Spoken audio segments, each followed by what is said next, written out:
شاہ تار پر ہر آن رحمت کی نظر رکھنا، کرے دن رات یہ سنت کی خدمت یا رسول اللہ۔ الحمد للہ رب العالمین والصلاة والسلام على سید المرسلین، اما بعد فاعوذ باللہ من الشیطان الرجیم، بسم اللہ الرحمن الرحیم۔ الصلاة والسلام علیک یا رسول اللہ وعلى آلک واصحابک یا حبیب اللہ، الصلاة والسلام علیک یا نبی اللہ وعلى آلک واصحابک یا نور اللہ۔ میٹھے میٹھے اسلامی بھائیوں اور اسلامی بہنوں، الحمدللہ عز وجل خالق کائنات جل جلالہ کی زمین پر عشق رسول صلی اللہ تعالی علیہ وآلہ وسلم کا مدنی جام تقسیم کرنے والے ایسے مرد کامل اب بھی موجود ہیں جو فیشن کی آفت میں گرفتار لوگوں کو پیارے مصطفیٰ صلی اللہ تعالی علیہ وآلہ وسلم کی سنت کریمہ کا اسیر بنانے کے خواہاں ہیں۔ یہ اللہ عز و جل کا خاص کرم ہے کہ اس نے ہمیں اس پرفتن دور میں تبلیغ قرآن و سنت کی عالمگیر غیر سیاسی تحریک دعوت اسلامی کا مدنی ماحول اور شیخ طریقت امیر اہل سنت ابو بلال حضرت علامہ مولانا محمد الیاس عطار قادری رضوی دامت برکاتہم العالیہ جیسے ولی کامل کی صحبت باثر سے نوازا۔ یقیناً امیر اہل سنت دامت برکاتہم العالیہ ان عظیم ہستیوں میں سے ایک ہیں جن کی مخلصانہ جد و جہد کی برکت سے ہزاروں نہیں بلکہ لاکھوں مسلمان بالخصوص نوجوان برائیوں سے تائب ہو کے نیکیوں کی راہ پر گامزن ہو چکے ہیں۔ الحمدللہ عز و جل بلا مبالغہ امیر اہل سنت دامت برکاتہم العالیہ نے اپنے سنتوں پر بیانات کے ذریعے لاکھوں مسلمانوں کے دلوں میں مدنی انقلاب برپا کر دیا۔ الحمدللہ عز و جل مکتبۃ المدینہ ان بیانات کو آپ تک پہنچانے کی سعادت حاصل کر رہا ہے، لہذا تمام اسلامی بھائی اور اسلامی بہنیں اس بیان کو توجہ کے ساتھ سماعت فرمائیں۔ الحمدللہ رب العالمین والصلاة والسلام علی سید المرسلین،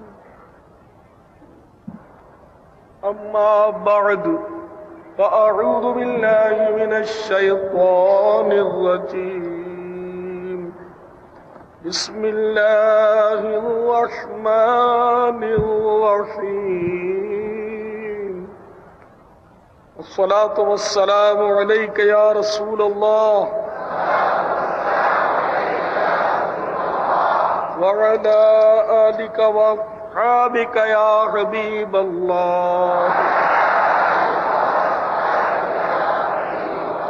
الصلاة والسلام عليك يا نبي الله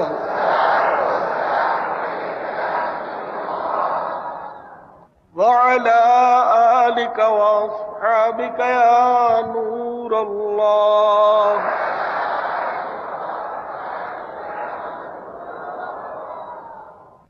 میٹھے میٹھے اور پیارے پیارے صاحب بھائی، حضرت علامہ یافعی رحمت اللہ تعالی علیہ اپنی مشہور کتاب روض الریاحین میں نقل کرتے ہیں کہ ایک بزرگ یہ دعا مانگا کرتے تھے کہ یا اللہ مجھے تو بے شک اپنے فضل و کرم سے خوب نواز، مگر مجھے لوگوں میں غیر معروف رکھ، لوگ مجھے نہ پہچانے۔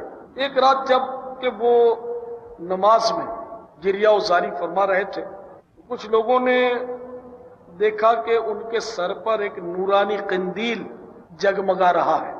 لوگ معتقد ہو گئے کہ یہ تو صاحب کرامت ولی ہے، چنانچہ ان کو بھی پتہ چل گیا کہ لوگ ان سے متاثر ہو گئے، تو انہوں نے اللہ کی بارگاہ میں ہاتھ اٹھایا اور عرض کیا یا صاحب السر ان السر قد ظہرا ولا اريد حیاتم بعد مشتہرا، یعنی اے میرے رازدار پروردگار، میرا راز تو فاش ہو چکا، اب میں اس شہرت کے بعد زندہ نہیں رہنا چاہتا۔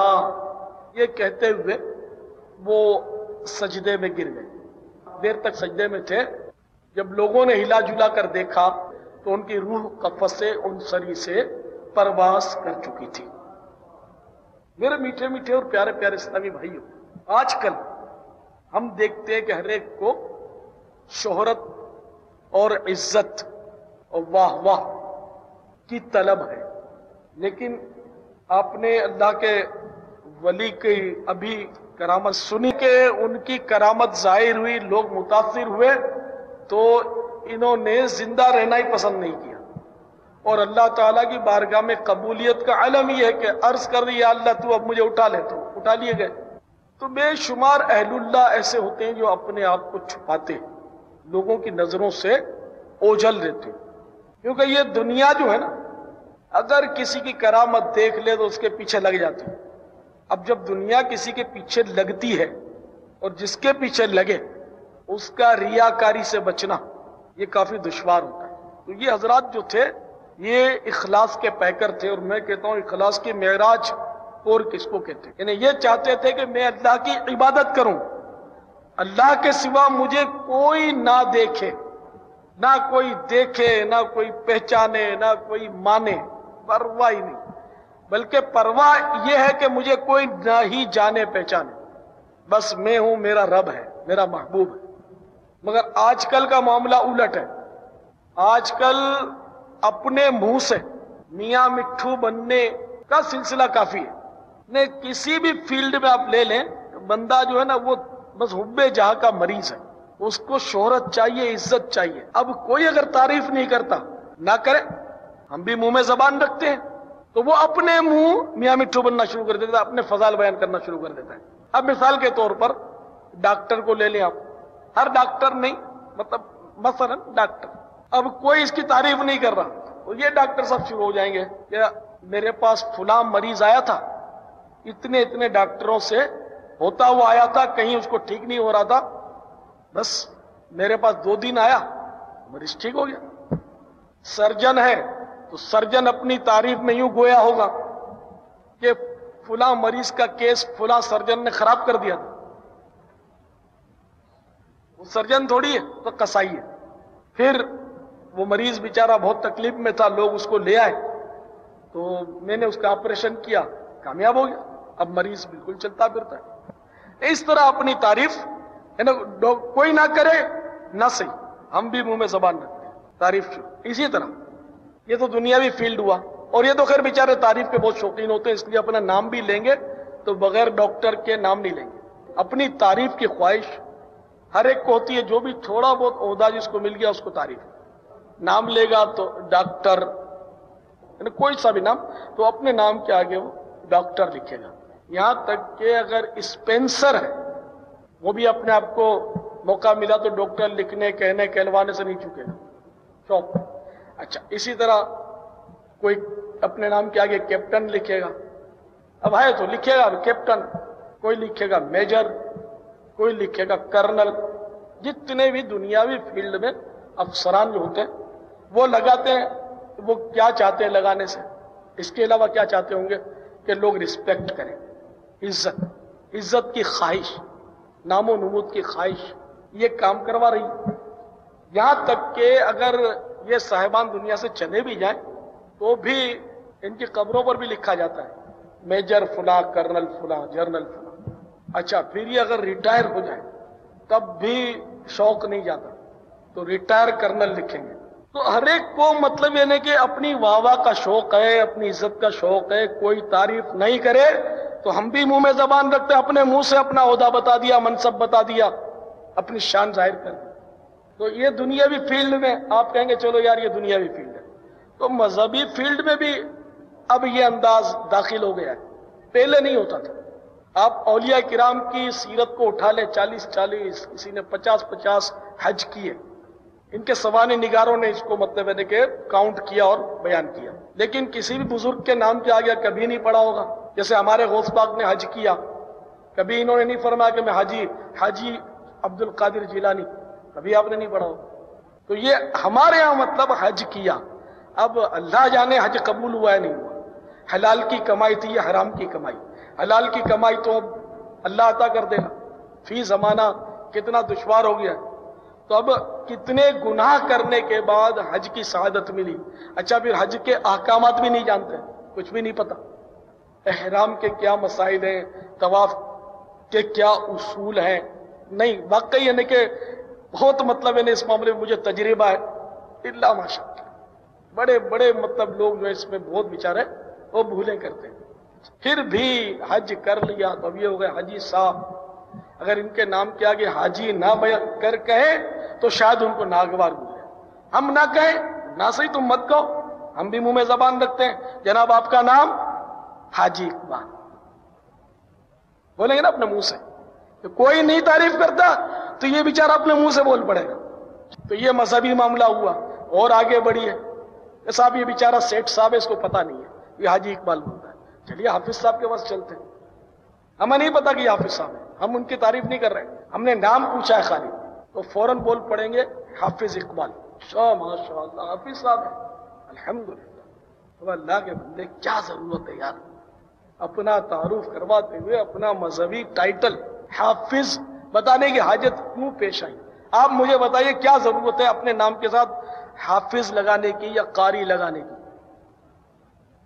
اس کے سوا آپ کیا چاہتے ہیں کہ لوگوں کے دل میں آپ کی وقعت قائم ہو, لوگوں کے دل آپ کے احترام میں جھک جائیں کہ صاحب حافظ صاحب ہیں, ان کے لیے آپ کھڑے ہو جائیں, ان کو اچھی جگہ پر بٹھائیں, نہ مل جل کے ستیہ ناش کریں. یعنی اپنے فضائل کوئی نہیں بیان کرتا تو ہم منہ میں چونکہ زبان رکھتے ہیں, ہم بول پڑتے ہیں. مسجد کا امام خریداری کے لیے دکان پر گیا, اب دکاندار بارگیننگ کرنی شروع کرتا ہے تو جھٹ اگر بول پڑتا ہے کہ میں وہ فلاں مسجد میں امام ہوں. اچھا اچھا اچھا اچھا ماشاء اللہ انشاءاللہ سبحان اللہ, امام صاحب ارے حضرت آپ سے کیا لینا تھا؟ تو اب امام صاحب خالی خالی جیب بجا رہے ہیں, نہیں نہیں ارے ارے لے لیجیے ارے. تو بھائی آخر تجھے کہا کس نے تھا کہ اپنی امامت کو ڈکلیئر کر؟ پیسے کم کروانے کے لیے تو کہا تھا تم نے, اپنی ضمیر کو پوچھو کائے کو کہا تھا یار یہ کچھ رعایت کر دینا, کیونکہ امام صاحب کی لوگ رسپیکٹ کرتے ہیں, عزت کرتے ہیں. اس طرح مؤذن صاحب بھی اپنا, کوئی نہیں جانتا کہ مؤذن صاحب یہ بول پڑیں گے میں فلاں مسجد کا مؤذن. اب تو مؤذن کہتے ہوئے بھی شرماتے ہیں. سچی بات یہ اتنا ایڈوانس معاملہ ہے.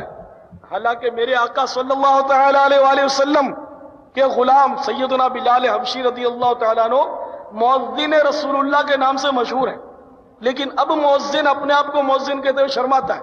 تو آپ کو پتا ہے کیا ٹائٹل لگا ہے؟ نائب امام. اب مؤذن نہیں کہتے, مؤذن کو نائب امام کہتے ہیں. اچھا امام الانبیاء کے غلام, میرے آقا کو یہ شرف حاصل ہوا کہ مسجد اقصی میں سارے انبیاء علیہ السلام کی امامت فرمائی. آپ امام الانبیاء ہیں, لیکن اب امام صاحب اپنے آپ کو امام کہتے ہوئے شرماتا ہے. آپ کو تعجب ہوگا, اب اپنے آپ کو یہ لوگ بولتے ہیں خطیب, میں فلاں مسجد کا فقیر, فلاں مسجد کا خطیب. حالانکہ خطیب سے امام کا درجہ بلند ہونا چاہیے. خطیب تو جو بھی خطاب کرے, جو بھی بیان کرے مقرر وہ خطیب ہوتا ہے. اب یعنی کہ امام صاحب چونکہ جمعہ پڑھاتے ہیں تو وہ مطلب کہیں گے کہ میں خطیب, میں فلاں جگہ جمعہ پڑھاتا ہوں. یہ نہیں کہیں گے کہ میں فلاں جگہ جمعہ ادا کرتا ہوں. ایسے کم لوگ ملیں گے جو یہ کہیں گے کہ میں فلاں جگہ جمعہ ادا کرتا ہوں, جمعہ پڑھنے کی سعادت حاصل کرتا ہوں, یا جمعے میں حاضری دیتا ہوں. میں جمعہ پڑھاتا ہوں یہ ہیوی لفظ ہے, اور اس سے سامنے والے پر امپریشن پڑتا ہے کہ یہ خطیب صاحب ہے, خطیب اعظم. تو خطیب اعظم بھی مطلب کھا بولا جانے لگا ہے. یہ پنجاب میں خاص کر میں نے نوٹ کیا وہ خطیب اعظم ہوتے, خطیب نہیں ہوتے. تو میں کسی فرد کو نہیں بول رہا, میں معاشرے کی اصلاح چاہتا ہوں, امت کی اصلاح چاہتا ہوں, سب کے صدقے میں اپنی اصلاح کا خواہش ہوں. اب میری ان باتوں سے کسی کو برا لگے تو برا لگا کر اللہ کی بارگاہ میں وہ سرخرو نہیں ہو سکتا. برا لگ جائے پھر یہ بتانے والے کو برا کہنے لگے کہ ایسی باتیں کیوں کرتا ہے, تو یہ ابھی تو ہو سکتا ہے کہ مطلب الفاظ کے داؤ پیچ کھیل کر کوئی کسی کو مطلب گھما پھرا دے, لیکن اللہ تعالیٰ کی بارگاہ میں ہمیں پیش ہونا ہے. تو اس طرح اپنی واہ واہ اور عزت کی خواہش اور اپنے منہ میاں مٹھو بننا, اس لیے کہ لوگوں کے دلوں میں اپنا وقار قائم ہو, اپنی عزت بن جائے, یہ مطلب بہت مطلب یعنی کہ مذموم صفت ہے, اور اتنا عام ہو گئی کہ اس سے بچنا قریب قریب ناممکن ہے. اب مثال کے طور پر کوئی کتاب لکھے, مثلا کوئی 313 صفحے کی کتاب لکھے, اور اس کو کہا جائے کہ چلو یار تم اپنا اس پہ نام نہیں چھاپو, تمہاری کتاب ہم ایسے ہی چھپوا دیتے ہیں کہ ایک اللہ کے بندے کی طرف سے. آپ اس کو شاید رائٹر یہ دلیل دے کہ نہیں یار اس سے پتہ نہیں چلے گا کہ کس مذہب والے کی کتاب ہے, تو چلو تو پھر اگر اس سے کہہ دیا جائے کہ ہم اس کتاب پر لکھ دیں گے کہ یہ ایک سنی حنفی قادری رضوی کی کتاب ہے، یا امام احمد رضا خان رحمت اللہ تعالی علیہ کے ایک غلام کی یہ کتاب ہے، غلام امام احمد رضا، ہم اس کتاب پر رکھ دیتے ہیں نام، آپ کا نام نہیں لکھتے۔ کیا خیال ہے آپ کا کوئی رائٹر تیار ہوگا اس کام کے لیے؟ بھئی جبکہ آپ نے دین کی تبلیغ کے لیے کتاب لکھی تو، اور یہ بھی بتا دیتے ہیں کہ یہ کس مسلک سے تعلق رکھتا ہے لکھنے والا، تو بھی وہ کبھی تیار نہیں ہوگا، کبھی بھی وہ تیار نہیں ہوگا۔ تو نہیں، فقیر کا نام تو آنا چاہیے۔ تو اب فقیر کا نام ہے تو پھر کیا ثواب ملے گا؟ اگر مقصود صرف نام ہے کہ لوگوں کو پتا چلے کہ ماں بدولت کتاب بھی لکھتے ہیں۔ اچھا، اب یہ بات آپ کو ایسا شخص بتا رہا ہے کہ جس کی ہر کتاب پر اس کا نام لکھا ہوتا ہے۔ یہ بھی ایک مطلب ہے کہ وسوسہ نہ جانے کتنوں کے دلوں میں کہ آج اس کو ہو کیا گیا، کسی باتیں کر رہا ہے، خود ہر کتاب پر، ہر رسالے پر، ہر پرچے پر اپنا نام اس کا ہوتا ہے، اور کہتا ہے کتاب پر نام کیوں لکھتے ہیں؟ اعتراض کرتا ہے کہ ایک انگلی اٹھائی 3 انگلی اپنی طرف آ رہی ہے، یہ نہیں دیکھ رہا۔ چلو بھائی، یہ بھی دیکھ لیا میں نے۔ تو دراصل مطلب یہ کہ بیان کرنے والے کو اگر یہ نیت حاصل ہو جائے، مدینہ ہو جائے، کہ جب وہ بیان کرے تو یہ ذہن بنائے کہ میں اپنے آپ کو نصیحت کر رہا ہوں اور بآواز بلند نصیحت کر رہا ہوں، تو بھلے دوسرے لوگ بھی سن رہے ہیں، مگر اس کا مطلب یہ نہیں کہ ٹارگیٹ جو ہے، ہدف، وہ اپنی ذات کو رکھے کہ اپنی اصلاح کرے۔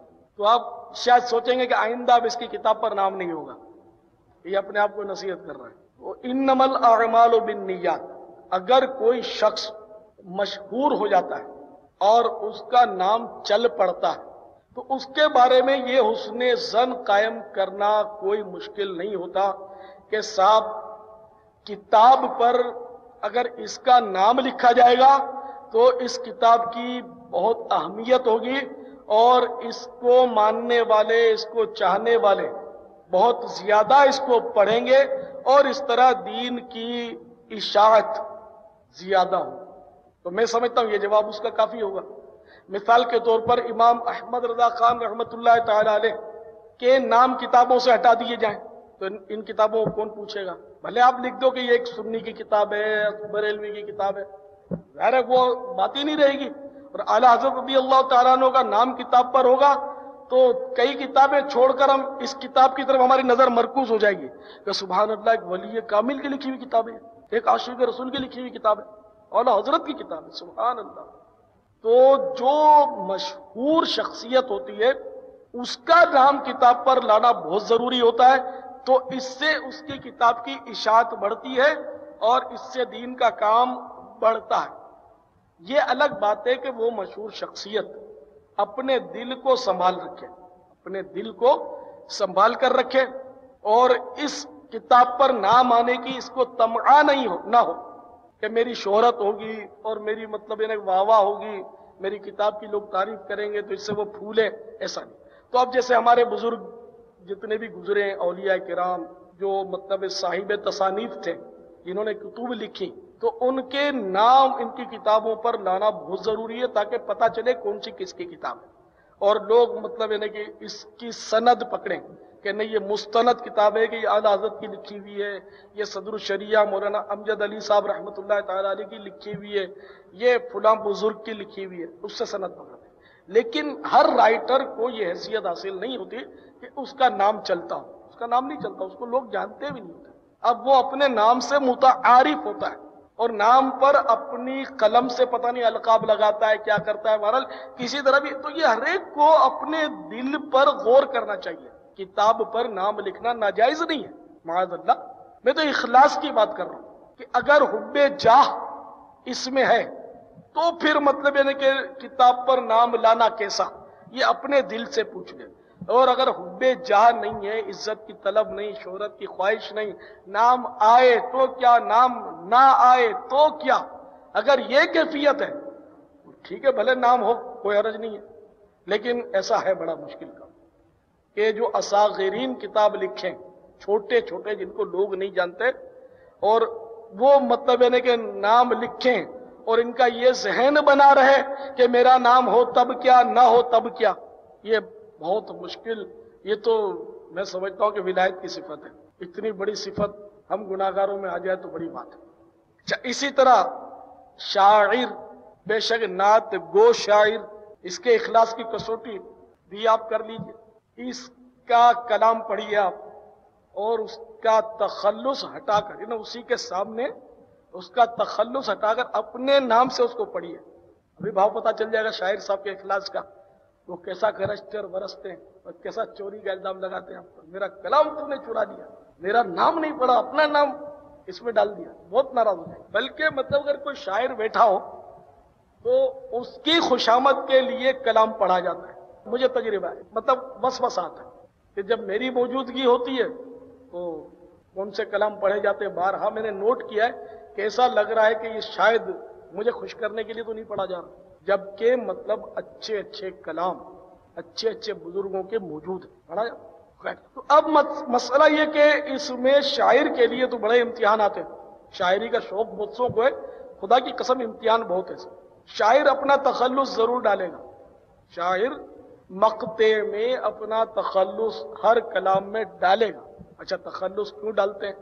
تو آپ بولیں گے بھائی وہ تو اعلیٰ حضرت رضی اللہ تعالیٰ عنہ نے بھی تو تخلص ڈالا اپنا، ہے نا، رضا آپ کا تخلص تھا، اور مطلب یہ کہ آپ کے ہر کلام کے آخر میں رضا ملے گا۔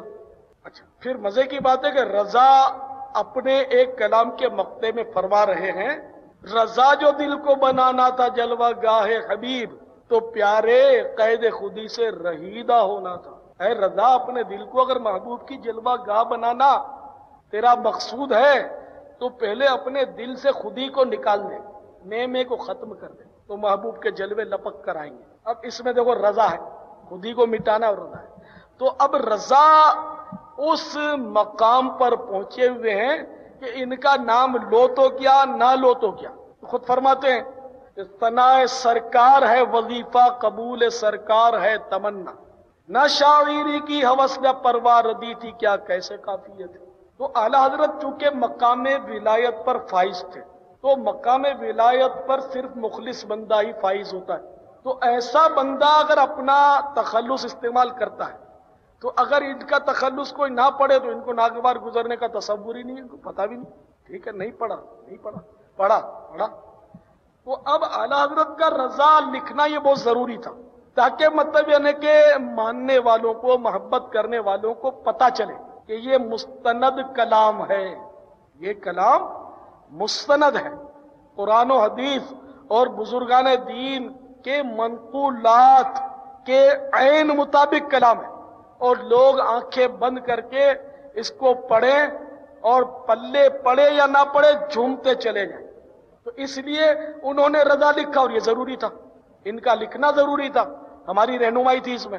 لیکن اب ہم اگر کہیں کہ ہم رضا، کیونکہ اعلیٰ حضرت تخلص میں اپنا نام ڈالتے تھے اس لیے ہم بھی نام ڈالیں گے، تو اب رضا جیسی نیت کرو تو آپ بھی ڈالو، رضا جیسی عظمت پاؤ تو ٹھیک ہے ڈالو، جبکہ رضا جیسی عظمت نہیں ہے، اپنے دل میں اپنی خود پسندی بھری ہوئی ہے، اپنے دل کے اندر اپنی واہ واہ کی خواہش دبی پڑی ہے، تو ایسی صورت میں جب اپنے نام سے کلام آئے گا اور کوئی پڑھے گا تو ظاہر ہے کہ سینہ گز گز پھولے گا، کنکھیوں سے دیکھیں گے بھی کہ کوئی متاثر بھی محبت کے کلام سے ہو رہا ہے نہیں ہو رہا۔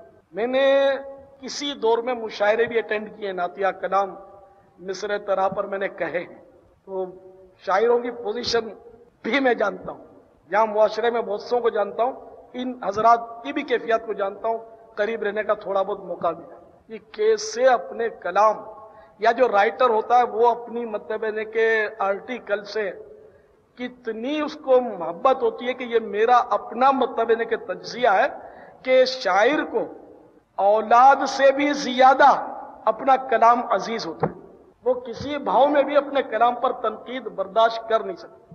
بہت پہلے کی بات ہے، دعوت اسلامی کا جب تصور بھی نہیں تھا، تو ایک شاعر کا کوئی آرٹیکل اخبار میں نے دیکھ لیا تو مجھے پسند آیا، شاعر بھی وہ اچھا تھا، گجراتی کا شاعر تھا، میں گجراتی میں مصر طرح پر کلام پہلے کبھی کبھی لکھتا تھا مشاعروں میں، جب دعوت اسلامی کی مصروفیات نہیں تھی، مگر اپنے الحمدللہ میں نے اب تک جب جو بھی لکھا تو نعتیہ یا منقبتیہ یا اصلاحی، الحمدللہ دنیاوی غزل کبھی بھی نہیں لکھی اور انشاءاللہ کبھی لکھوں گا بھی نہیں انشاءاللہ۔